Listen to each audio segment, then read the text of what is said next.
కామన్గా చూసే ఫీవర్స్లో మలేరియా అనేది కూడా కామన్గా వింటూ ఉంటాము. సో మలేరియా అంటే ఏంటి? మలేరియా అంటే మనకి ప్లాస్మోడియం స్పీషీస్ వలన వచ్చే ఒక పారాసైటిక్ ఇన్ఫెక్షన్. సో ఈ ప్లాస్మోడియం స్పీషీస్ అనేవి చాలా రకాలు ఉంటాయి. Plasmodium vivax, plasmodium falciparum, plasmodium malariae, plasmodium ovale అని చెప్పి. సో ఈ ప్లాస్మోడియం స్పీషీస్ అనేవి మన బాడీలోకి ఎలా ఎంటర్ అవుతాయి? ఒక వెక్టర్ ద్వారా ఎంటర్ అవుతాయి. ఈ వెక్టర్ ఏంటి అంటే infected female anopheles mosquito. So ఈ infected female anopheles mosquito bite చేయడం వల్ల మనకి మలేరియా అనేది వస్తుంది. సో మలేరియా లక్షణాలు ఏముంటాయి? మలేరియాలో మన ఇతర జ్వరాల్లో చూసేలాగా విపరీతమైన చలి, జ్వరం, తలనొప్పి, ఒళ్ళు నొప్పులు లాంటివి ఉంటాయి. ప్యాటర్న్ ఆఫ్ ఫీవర్ అనేది వేరీ అవుతూ ఉంటుంది depending upon the species that we're affected with.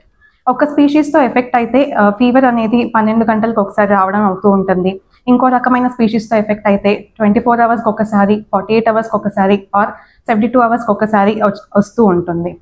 So ఇంకా సివియర్ అండ్ కాంప్లికేటెడ్ మలేరియా కేసెస్లో మనం ఇతర ఆర్గాన్స్, మల్టిపుల్ ఆర్గాన్ ఇన్వాల్వ్మెంట్ లాంటిది కూడా ఉంటుంది. లైక్ కిడ్నీ కానీ, లివర్ కానీ, బ్లడ్ సెల్స్ తగ్గిపోవడం అండ్ బ్రెయిన్ ఇన్వాల్వ్ అయినప్పుడు మనకి మెంటల్ కన్ఫ్యూజన్ లాగా రావటం కానీ, కోమా కూడా ఉండే అవకాశాలు ఉంటూ ఉంటాయి. So severe and untreated malaria కేసెస్లో మనకి మోర్టాలిటీ రేట్స్ కూడా ఉంటాయి. సో ట్రీట్మెంట్ ఆఫ్ మలేరియా వచ్చేసరికి it depends upon the patient.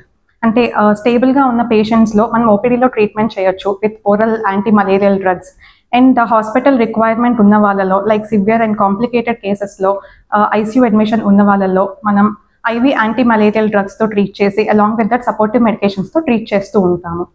So ఎలా ప్రివెంట్ చేయాలి మలేరియా అనేది? మలేరియా ప్రివెంట్ చేయడానికి ఒకే ఒక ప్రివెంటివ్ మెషర్. అది ఏంటి అంటే మస్కిటో బైట్ నుంచి కాపాడుకోవటం.